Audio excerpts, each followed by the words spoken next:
Constitution. It's painted in 1986 for the 200th anniversary in 87 from portraits. Ben Franklin sitting down front. 6'3" George Washington up front. Next to him in the gray suit, 5'3" James Madison. It's good, it's not standing a level down. Signing the text, Jacob Broome of Delaware. He's the only man who signed the Constitution, rather. There's no documentable portrait of. The man doing the painting had a bit of a problem, did he not? He solved the problem by turning Jacob Broome around and giving him a quill pen. Okay, there we go. But by mentioning the otherwise obscure as anything, Jacob Broome, it gets me to the inkstand between Broome and Washington. It's not only used to sign the Constitution, but also 11 years, 6 weeks before Declaration of Independence, hence Independence Hall. The name, though, does not come about until beginning at the end of September 1824. Marquis de Lafayette from France, same Lafayette who, when he's what we would describe as a late teen, early 20-something, during the American Revolution, when he's on George Washington's staff, at the age of 66, he's back from France on a grand farewell to the United States tour. The mayor of Philadelphia's introduction of Lafayette is one of the first public uses of the word independence in the Ward Hall in the same sentence. Lafayette's around town for a few days. He starts using the phrase. His speeches get printed up. They end up in a book that sold fairly well. He went to every state that existed at the time. There's evidence of this. The towns of Lafayette, Indiana, and Lafayette, Louisiana, Lafayette College. By the 1830s, the city of Philadelphia's government, by then they owned the building, they're definitely realizing they got people knocking on the door that want to come in and look around. The signing room gets turned into a visitor site. By the 1830s, the building was about a century old. It's built to be a colonial state house, 1730s to 40s, then the 50s for the brick part of the tower behind it. Colonial, then a Commonwealth government used it. 1799, the population base is going west and the Commonwealth government decides they want to go too. Moved from Philadelphia to Lancaster. By 1814, they moved to Harrisburg, where they still meet in what's now the center of Pennsylvania. The city buys the building. That gets us back to the Lafayette return visit. The consequence of all this, and a couple other things, but now about 80% of the brick is original, and about 70% of the woodwork is. That's why we keep hitting the theme around here of no open food and drink in our original buildings. For most adults, the founding time frame is 6, 7, 8 generations ago, and we just want to keep the place going for another couple hundred years. Oh, you say I got some kids in here. Yeah, so for kids, it's say 7, 8, 9, or maybe 10 parents ago. So it's your parents. Particularly candy and gum. Gum gets on the floor and gets tracked around all over there, so we really have to be careful about that. Also in the painting, well, let's see here, about 4 over from Madison, going to the right as you look at it. This man with a prosthesis, peg leg, his name's Gouverneur Morris, spelled with a U, French name, mother's side. Legs by way of a carriage accident that happened about 4 blocks from here. The notebook and scrolled piece of paper up underneath his arm is perhaps by virtue of being on the Committee of Style. Gouverneur Morris wrote the preamble to the United States Constitution. There's a real good chance he thought up the phrase, "We the people of the United States." In spite of that, hardly anyone coming in the room's ever heard of him. But occasionally I'll get, say, 5th graders from Buffalo, New York, who know who he is. Because in the 18 teens, Gouverneur Morris is chairman of the Erie Canal Commission. Further I go along, just about every state seems to do state history in fourth grade, and hence the kids in Western New York, when they cover the Erie Canal, will sometimes hear his name. A point beyond that being these men did all kinds of interesting things beyond being in this city a few months in one summer. And Morris gets involved in another big theme in world history beyond changing politics, the Industrial Revolution, partially because in the painting he's 29 years old. So most of the interesting things he did were in his future. And with that, if you have it with you, take it with you.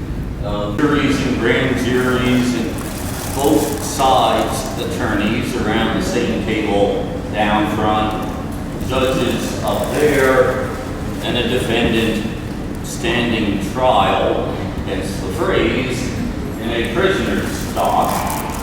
These are still used in most of the British Commonwealth, except these days, if it's Bermuda and somebody's on trial, they'll be standing in something that looks like our witness stand, wood box here.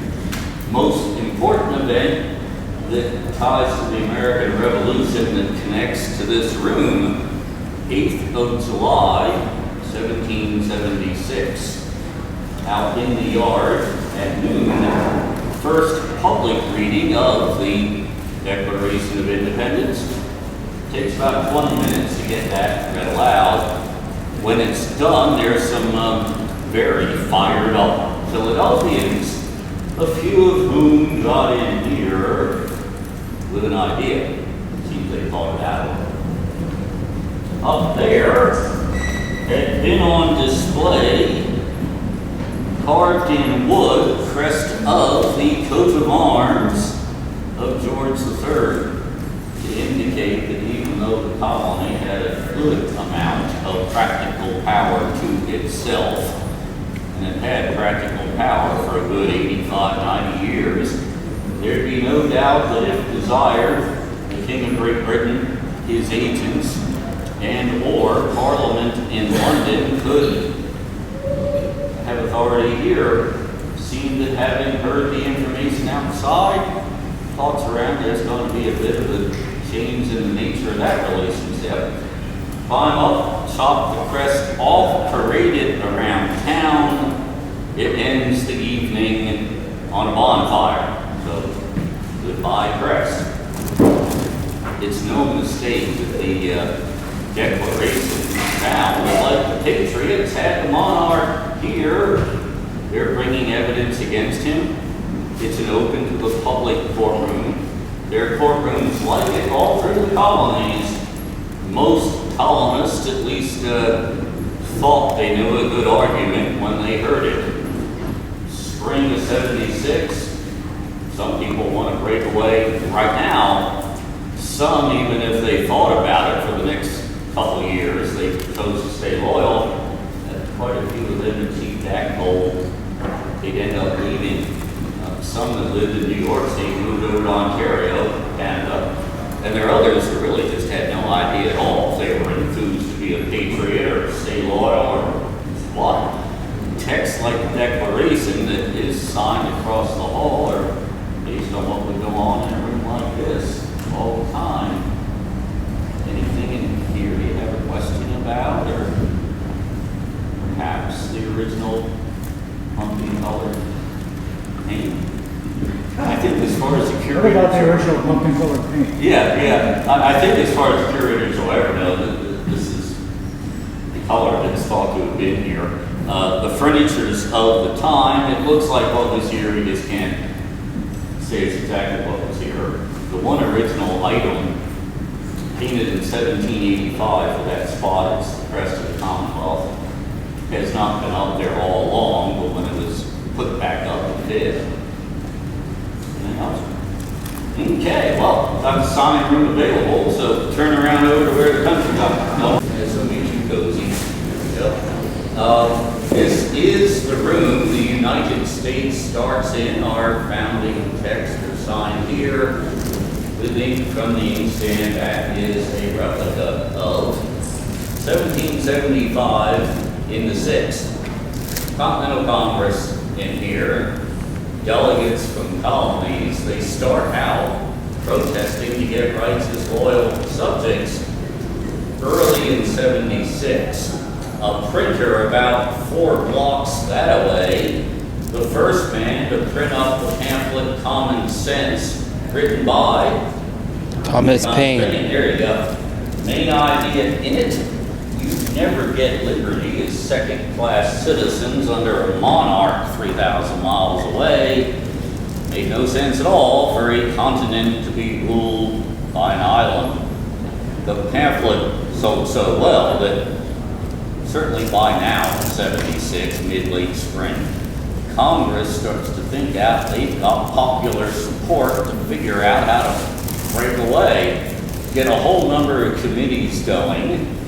One of them, pretty loaded, 5 people, including Ben Franklin, John Adams, and Thomas Jefferson, to write a declaration. Jefferson wrenched room space, and he drafted away 17 days. End of June he worked on it. First week in July, here, Tuesday, vote to break away from Great Britain. Wednesday, as it had been a bit Monday, the declaration's debated. It's approved on Thursday, 4th of July. It's printed over the weekend. Let's see here, there are about 200 or 300 copies of it printed up that went out looking about like this. Oh, yeah. They're put in newspapers, they're read to the public at the top. They've all got the day July 4. Even though the vote is 2 days before, these get out. Everything about independence gets tied to the day. But I'm thinking none of you are going to first up consider the Declaration of Independence typeset. What you know it from would be the handwriting of a clerk named Timothy Matlack. He's hired to produce a formal version signed in here the 2nd of August. That is in the National Archives. If you're from around the District of Columbia, go in there in the morning. It's Mr. Matlack's writing. It was signed August, but it's dated 4th of July, like the printed versions the public we're all looking at. And once this is done, the next dozen years, the United States is practically 13 countries. Rhode Island had their own money, Delaware had a navy. They agreed to run their relations with European governments as a group. Hence, when Ben Franklin arrives in Paris, mid-December 76, to get money in arms from the French and the Spanish, he's representing Congress of the United States. And this idea ends up on a few pieces of printed paper, the Articles of Confederation and Perpetual Union. It did turn out to be a bit optimistic to be describing the Confederation as being perpetual. It didn't just keep going. Sometimes it worked pretty good, other kind of okay. Money. The state assemblies kept the power to tax to themselves, thank you. Made sense to them, they're elected. The big idea, you do link power of taxation to an elected group. The assemblies would then vote donation money to the Confederation. Begrudgingly, they'd send some in, as long as there was a definite focus around. We're not going to get too far with this if we do not win the fighting first, are we? We won the fighting, 1781. Peace treaties done, early September 83. Goodbye focus. The donation flow starts to tail. The result, the year of the 10th anniversary of the Declaration of Independence. Meeting in Lower Manhattan in 1786, the Confederation governments broke. That's one reason amongst a few that Yeah, about now, 1787, you start to get delegates coming to Philadelphia, and by the end of the month of May, they're enough to get going, and they're the ones that, through the summer, put together the same Constitution that's still used. Three branch government made good sense, so they keep executive, judicial, legislative. Officially turn the power flow around. Instead of coming out of a heritage where, for the most part, a few hundred years before it, the idea was that power came down, monarchy, government, citizen, you start power with citizen and have power delegated up. Hence, we the people at the beginning of the preamble. However, as James Madison said around the time, if men were angels, governments would not be necessary. And if you wanted evidence for that idea, well, for politics, you could look way back to the Romans. Much of the inheritance of the Judeo-Christian religious traditions, literature, George Washington had a very good appreciation of plays of William Shakespeare. Not the only man in here who did.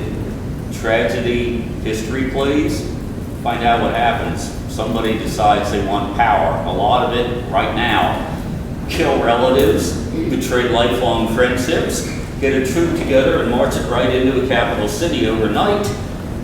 Power grabs inevitably happen fast and aggressive. And in contrast, all the way through United States history, under checks and balances, United States government can run exceedingly slow. And this can just get notably frustrating. Like, make the point the men in here would have said, well, thanks. That's the idea that unchecked ambitions are poor enough part of human nature. You better hope that when you balance and check power in a government, you'll yield a working government out of it. They get the text set. Sign up here, September 17th, 1787. George Washington is in that original 1778 made chair, in charge of the group that creates the job of president we serve as in 2 years up in New York. James Madison, who took notes, overheard Ben Franklin making the quip as their sign that Franklin had often looked at the half-sun and wondered if it was a rising or a setting sun, and at length had the happiness to call it a rising sun. So, the chair that's behind me in front of you's the original, and about 8 months ago now, one of our volunteers sewed up with this one morning. He's obviously a really good cabinet maker. It makes it a whole lot easier to get to the idea. It's not like Franklin's picking out some obscure piece of furniture in the place. It's made by and for patriots. 13 half rays topped by Liberty Cap. So really, since this sewed up, I've been kind of dropping the hint. If you're viewing other sites, be they in Philadelphia or wherever, that commemorate the 1770s and 80s, look for 13s. Engravings of Roman temples with 13 columns, ceiling designs with 13 groups of grapes tied together by a vine. You've got lots of iconography being produced at the time to try and get the idea going visually of 13 independent government bodies that would be tied together in some way. Anything in here you have a question about, or anything I've been standing under some of the time? Yeah, okay. The lighting piece was made in 1745. It's been in this room since 1976. It was put in to get something that was appropriate to when the building was initially done in here. Prior to this being here, there's a lighting piece. The core of it went all the way back to that Lafayette return visit. It then got expanded. It got rigged for gas lamp by the 1830s. It got expanded. It got rigged for electric by the 1880s. It got expanded. By the 1930s into the 40s, that one looked appropriately, notably Victorian. This becomes a national park site in 1948, and the decision was gradually made and then funded to take that one out and go get this. So, anything else? Each table's for a different state. Yeah. And who got priority on where they got the sit? Priority, yeah. When delegates got here for these big meetings, they'd be seated north to south by state, so you wouldn't end up with a ruckus. You can't argue with a map. So you put New Hampshire over there and Georgia over there, and that would hope to take care of that little challenge. What you got? Well, the furniture is from the time. Most of the chairs are made by cabinet makers. We know had a contract to furnish the place at one time or another. That walking stick has the initials TJ on it. Can't say Jefferson had it when he was in town, but he did own it at one point. I know it's de-feathered, but over here we've got a 200 and some odd year old gold pen that was owned by a man named Caesar Rodney, who signed the Declaration from Delaware. So a few of the items in here go back to people from that time. Is it true that during the summer of 1787, during the convention, they kept the windows closed? Windows down, windows up. There's some notations in the press, at least, and some of them are more 19th century, that they met in secret. There's some diary notations that they had the windows up. A few of us talking about this. If you put a bunch of triathletes in this room, 1787 in the summer in Philadelphia with the windows down, you probably have a bunch of kind of teetering to pass out triathletes after a few days. And given the idea that perhaps George Washington accepted most of these men didn't have the physiology of a triathlete, perhaps they put the windows down when they voted and kept them up the rest of the time to keep some air moving around. There were guards around the place to try to prevent this routine. They did meet in secret in 1787, somewhat to the frustration of these state assemblies who sent them here, and in some cases paid for them to go to Philadelphia and wanted to find out what they were getting for their investment. They send a letter off to their delegates, tell us what's going on. The letter would go back, I'm terribly sorry, but under the leadership of George Washington, we've taken an oath of silence, thank you. Perhaps not the answer some of the state assemblies wanted to hear, but it's what they got. And it really wasn't known what most of the debates were about until Mr. Madison's notes were printed, and he deemed that that wouldn't occur until the last Constitution signer died.